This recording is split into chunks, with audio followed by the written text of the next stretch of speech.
Welcome back to Dragonfall. At the end of the last mission, we let the Mark 6 kill itself, so Luca is probably going to be pissed off, but we're going to find out. My organization is displeased with your performance at the AG Chemi Europa office. It would have been very easy for you to make some extra nuyen by doing what we asked you to of you. Now, do we have any other business to discuss? No. See you around. Cool. All right. Nothing there then. Okay. So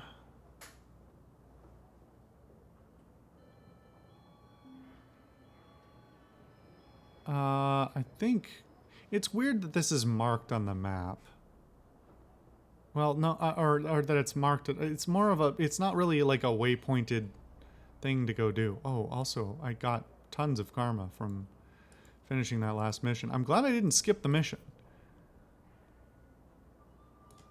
OTK is the only one left. I think I'm 95% sure. Well, we'll check our funding in a minute, but actually, one last thing I want to talk to these folks before. I don't think they're going to have anything new to say either, but it's worth checking.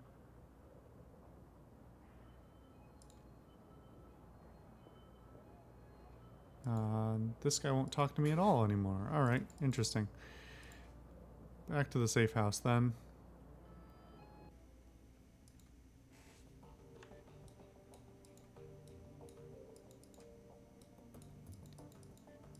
I'm gonna ignore you guys for half a second.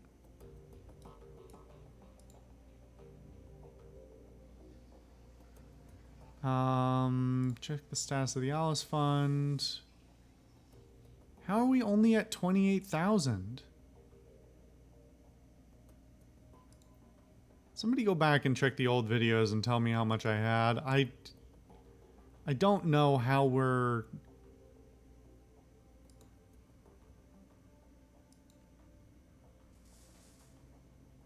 There was a way for us to look at the deductions before, right? Jobs directory.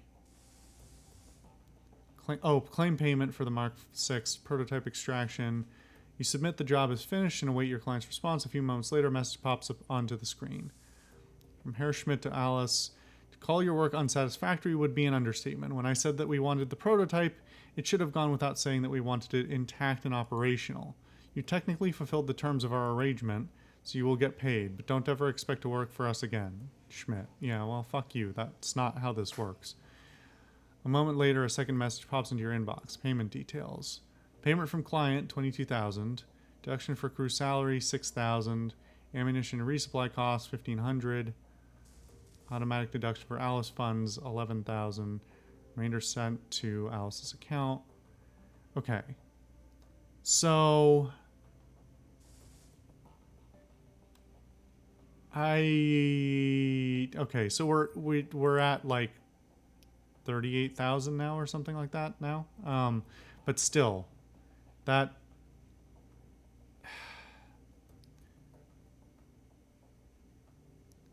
Is it cheaper to run with 3 hired guns instead? Because otherwise I'm paying 2,000 a pop for my guys.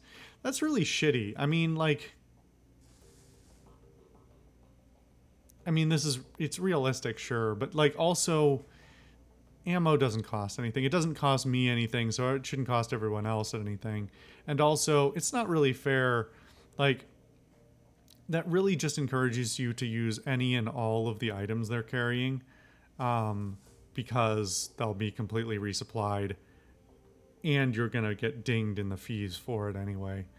It feels like it should only deduct the actual cost of the actual items you use. Yeah, and I know I did use a level 3 heal kit to heal Glory, but fuck you. um,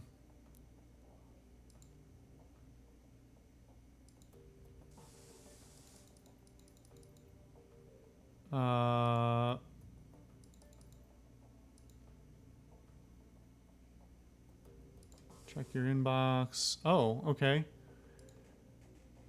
The screen flickers to life and Mallet's face appears. She wears a plastic smile. Hoy again, Alice. Well, I've recovered one last DVD for you, but I'm afraid that's all you're going to get. You might as well use the rest as coasters. They're all beyond repair. If you look on the table beside your DVD player, you'll find the disc that I salvaged. She pauses. A slight frown crosses her face. To be completely honest, that was a lie. To recover this last disc, I was forced to subcontract. Well, I didn't tell you could do that. Shradi is still a brute of a man. I am unimpressed with his manner, and his poor hygiene disgusts me. But he is very good with old things such as this. All credit where it's due. The message ends and the image fades. You find yourself back at your inbox. So the Alice Fund is now... It's right at 40,000. Fascinating. Huh.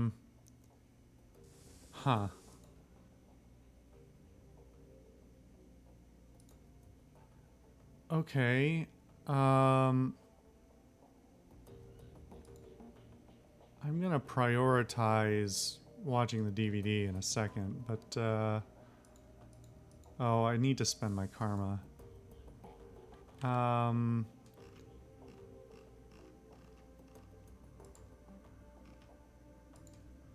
Did we buy that or no? We didn't.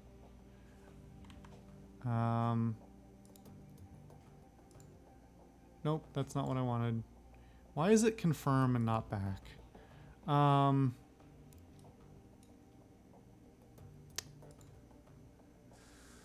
I wish I could remember what I said many, many episodes ago I was going to spend my karma on. I could up myself to 60 health. I did want to get the... What was it? Conjuring. I need to get Conjuring up to to use the higher level spells. And that's going to be 11, right?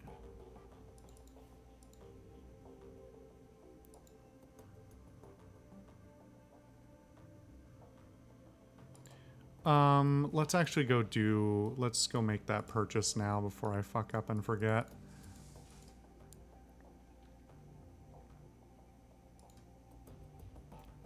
My recollection is they also have the armor there, so I'm gonna... That's something I also wanted to check.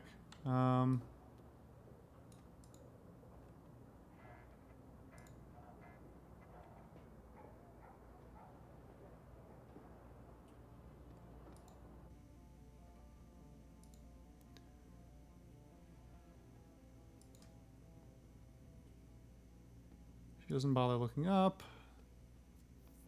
Alice. When you speak with the men who are not men, the fleshy puppets imprisoned behind glass, you must remember that they dream. They may not be real people by your definition of the term, but they do have dreams. That alone makes them worth saving. Another prophecy. The last prediction that you made came true. How did you do that? You are confused. I didn't do anything. I merely related what I saw. She blinks, then looks away. What I shared with you, it was an observation. Nothing more. Buy some magic. Okay. You really don't have anything else to... Huh. It's weird to have her there if she doesn't do anything. If you're selling, I'm buying. Show me your inventory. Okay. Conjuring. Haste 3. Requires Conjuring 6. Okay. I could also get slow... Decrease the target's movement. Okay. No question I'm getting Haste 3. Where's Haste 4? I guess he's not offering it yet.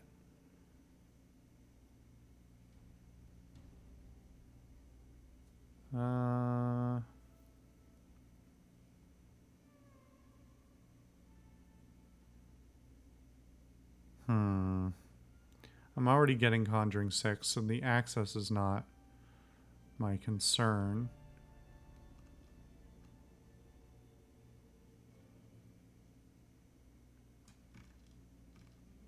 Are we getting Blur 2 at some point? Blur seems cool.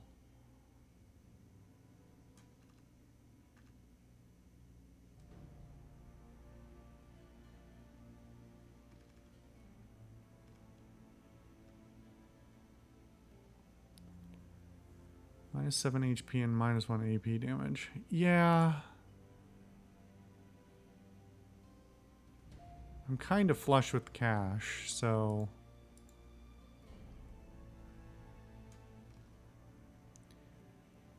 These aren't dramatically better than what I have. Can't see my armor? That's weird. It is equipped.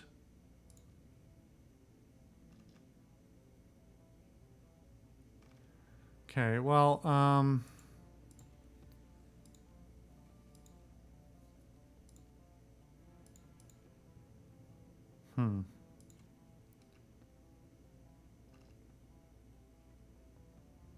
Is it worth picking up Blur 1 too, or am I just spending on something I'm not gonna... we'll just do these two for right now.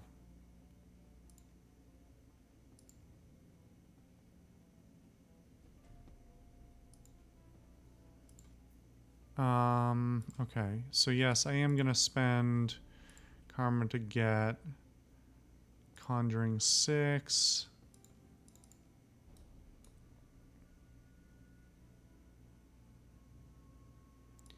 It is weird that Fire Barrier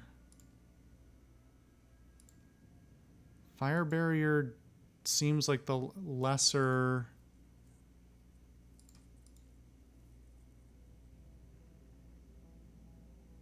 (10 HP damage), but it doesn't say it sets them on fire, and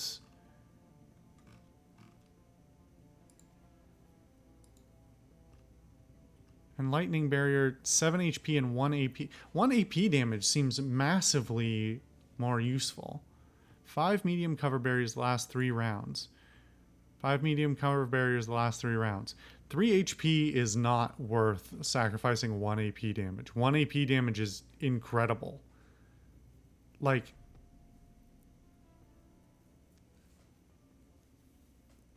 I don't get that. That's weird.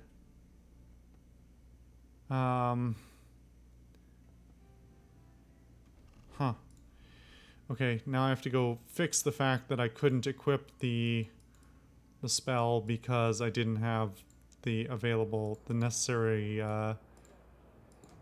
ability available yet. So we'll go equip that.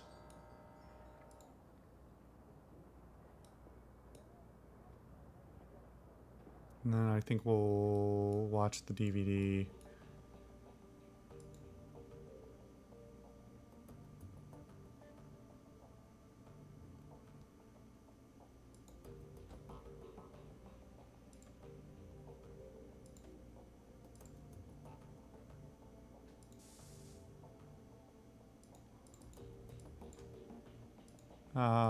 Can I...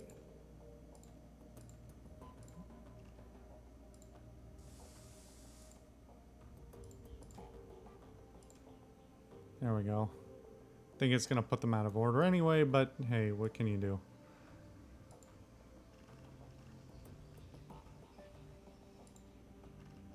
And I still don't have any level 3 kits.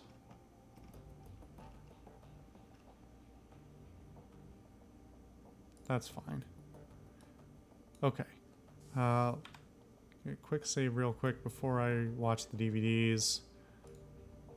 Just in case I accidentally trigger the thing. Dante, what do you have to say?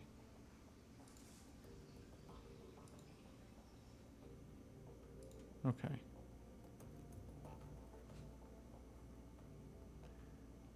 Load the 4th DVD. Soft whirring sound fills the air as the ancient plastic... Play track 1. Timestamp on the video reads 2050 428. This is it. The interview. Took some digging to find it, but here he is, my big brother, back in his prime. The note disappears, and for a moment the screen goes blank. Suddenly, image of a news correspondent flashes onto the screen. Image of a news... Proofread your shit, please. Accompanied by a brief orchestral flourish. A timestamp in the upper right corner of the screen reveals the date, August 22nd, 2012. Thank you for joining us. We are coming to you live from the ruins of Sangerhausen, the fifth Harz Mountain town to be sacked by the dragon Furschwinge. Standing by my side is the head of Dial Defense, Dr. Adrian Valclair. Dr. Valclair has been hailed as a leader in the effort to bring down Furschwinge and end her reign of terror. Dr. Valclair, tell us about your efforts to bring down the dragon. Killing the monster has proven difficult to say the least. Her speed and maneuverability in the air are extraordinary. Her scales repel small arms fire, and her breath can melt steel. Our R&D teams have been working around the clock to devise a weapon capable of downing the beast. In the interim, we are providing material support for the Luftwaffe's attempts to shoot her down via conventional means. Herr Valclair, why are you directing Dial Defense's energies to the killing of the Furschwinge? Are there corporate interests at play in this? Corporate interests? No, this is a matter of human interest. Innocent lives are being extinguished at an appalling rate. I am in a position to help put an end to the slaughter, and so I must. It really is that simple. That is really like shades of the like MCU version of Iron Man, or to some extent the real world rhetoric used by defense contractors and things to, try and convince people that they, while they make, weapons and shit, they are doing it for good reasons. It's also always an interesting question of like whether they actually, to what extent do they actually believe it, right? You'd like to believe that it's human nature, right? Humans are going to fight each other, and the hope is that the people who, if one group is going to enable it, if one group won't enable it, another one will, and you hope that it's not the dirtiest bidder that assists in those efforts, I guess. You're never going to stop defense contractors from existing, but anyway. Dr. Valclair, you must understand my skepticism. Our viewers aren't looking for a PR statement. They come to us for the truth. I'm afraid that I don't have time to go back and forth on this. Your viewers can think whatever they wish. My concern is in helping the people affected by this tragedy. In that case, Dr. Valclair, I thank you for sharing your valuable time with us. You're very welcome. To the viewers at home, stay safe and watch the skies. Salvation is coming, I promise. Again, that was Dr. Adrian Valclair, CEO of Dial Defense. Dr. Valclair is the chief architect of the military's current plan to bring down the dragon Furschwinge. Stay tuned for more late-breaking news on the battle for the Harz Mountains. We'll be right back. Play track 2. Timestamp on the video 2054 1117. Holy shit. I just stumbled onto some of Adrian's old lab notes. I'm not going to say how I came across these. Someone might get hurt if the wrong people watch this. But I've checked them against some of Adrian's old handwriting samples, and they're legitimate. Holy shit, this is big. Alright. Okay, back up. Slow down, breathe. He takes a moment to calm himself. Okay, so these notes, they pretty much confirm something that I'd always suspected. The Luftwaffe didn't shoot down Furschwinge.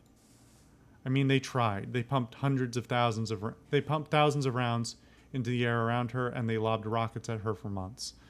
Lost a lot of attack helicopters and fighter craft in the process, but none of those things were responsible for taking her down. The Dragonfall was caused by an experimental warhead, one that Adrian and his Dial Defense think tank designed. I don't understand the science of it, not even a little bit, but from what I can piece together, it looks like they designed some sort of chemical radiological agent that acts on the metagene. I don't think they fully understood what they were doing. It was 2012 after all. I mean, The process worked, but I don't know if they understood why it worked.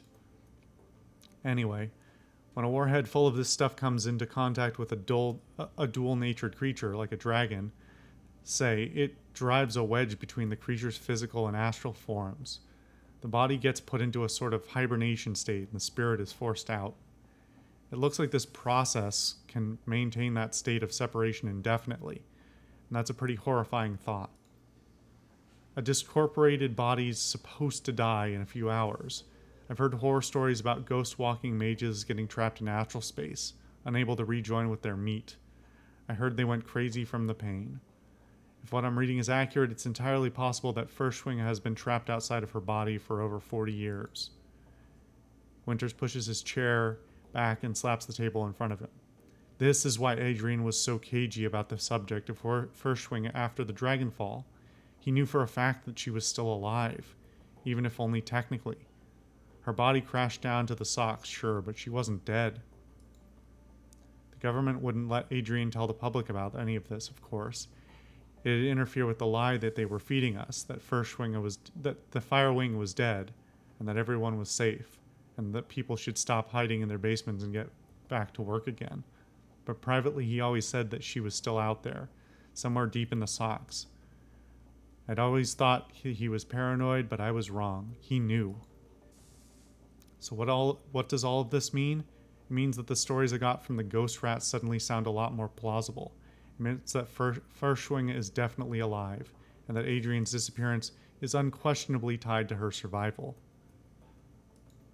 It also means that Germany is in deep shit, because if Furshwing is still alive, it's only a matter of time before she rears her ugly head again. Okay, that's enough for one night. I'm gonna go get drunk. I mean, there's some really interesting stuff here tying together like these side missions were going on, even the one we were just on, and the picture we saw of the like really heavily augmented guy who we fought at the very beginning of the game, and how all of this is about sort of this like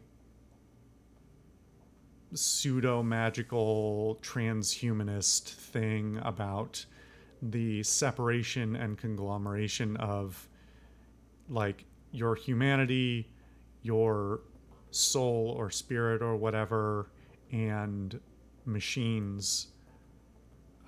And so it really leans towards like, hey, we're gonna build a robot dragon for the Firewing to repossess. Something to that effect. Play track 3. The DVD player ramps up to speed, filling the air with a 2033 515. Look, Adrian, I understand you. Lord knows I do, but you've got to drop this dragon fixation. People are starting to talk. There's a camera cut and you find yourself looking at a young, handsome Adrian Valclair. He wears a slight smile on his face. Oh, they're talking, are they? What a terrible shame. Damn it, Adrian, this is serious. You're a public figure. You could lose everything if you don't keep those ridiculous fairy tales to yourself. Hermie, my theories are not, as you call them, fairy tales. Dragons are real. I saved Germany from one. Have you forgotten? No, of course not. Everyone knows that you killed the Firewing. Stopped, not killed. Fine, stopped, whatever. Winter swipes a bottle off the table in front of him, drains it, and drops it on the floor. Call it whatever you want, but Adrian, you're the only one who's still this obsessed with the damn things. There aren't that many of them, and they're not taking over the world. Valclair's voice is quiet, soft. Such is the cry of the cancer patient, unaware of what's killing him. I'm fine, not to worry. I'll smoke another cigarette. What's the harm? He doesn't see what's happening, but he winds up dead all the same. Winters snorts. Now you're being maudlin. Look, Adrian. Valclair shakes his head. His smile has disappeared. You mark my words, Hermie. Within 5 years, corporations, even countries, will fall to these creatures. And the worst part of it is nobody will care. Oh, people will tut-tut about it. There may be a protest or two, but no one will actually do anything to stop them. The immortal, all-powerful, utterly pitiless reptiles will seize more and more of our power, wealth, and territory. And we foolish, short-sighted mortals will never get it back. This is really interesting as a metaphor, both for like the sort of homunculus that is like corporatization, and is especially pertinent in the wake of, you know, if you're in the US, rulings like Citizens United and those sorts of things, and the legal viewpoint of a corporate entity as a person with rights.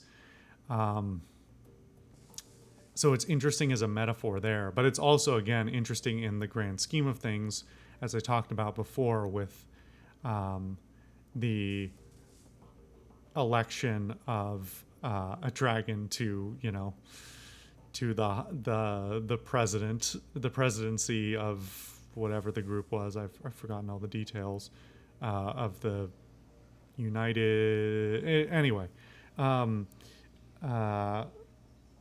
but you know, as a precursor to Dunkelzahn's short-lived reign, and as a contrast point, you know, it is fascinating.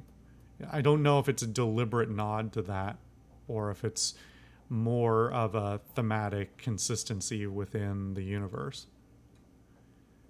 Green Winters chuckles uncomfortably, raises his hands in the air in a supplicating gesture. Come now, Adrian. Valclair takes over his brother's interruption. We could solve the problem, of course, but we as a species are unwilling to invest our energy into problems that aren't staring us right in the face. As it was with climate change, so is it with dragons. I've accepted that, but you can't ask me to stop caring about it. Winter shakes his head. You're hopeless, Adrian. Fine, by all means, keep caring. Just keep your conspiracy theories to yourself. I'm telling you this for your own sake. Valclair laughs. He looks incredibly tired. Yes, Hermie, you're right, of course. I mustn't jeopardize my credibility with the masses. Winter's expression turns serious. His voice lowers. It's not just your credibility that I'm worried about. Talk is talk, but sometimes... He pauses, shakes his head. Sometimes I worry that you're really going to go back to the socks. Valclair's tone softens again. Hermie, Winters cuts his brother off. A new intensity burns in his voice. Please, big brother, just drop all of this. Stop hunting the Firewing and start living your life again. If you won't do it for yourself, then for Christ's sake, do it for me. Valclair nods, then looks away from the screen. All right, Hermie, I'll try. Track 4. It's just text. Okay, meet and mate singles dating profile. User Jolly Green Winters, last active 1/15/54. Sex male, metatype human, ethnicity Caucasian, body type muscular, age 50, looking for FHED, athletic, 25 to 30.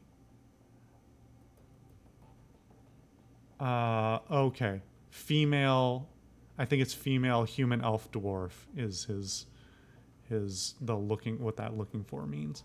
I'm a fun-loving guy who's also a great listener. I love clubbing. I love hiking, clubbing, and all kinds of pets. I'm looking for a cute, funny, adventurous girl who's down to party. I don't respond to profiles without pics. No orcs, no trolls. Sorry, ladies. Well, it's a little shitty to have the very last thing we ever get to read be his shitty dating profile. Achievement unlocked, historical record. Well, all right. That was a long one. When we come back, I guess... Oh, nope. I pressed the power button. Why do you always not work? All right. We'll talk to Amsel when we come back. I'll see you guys then.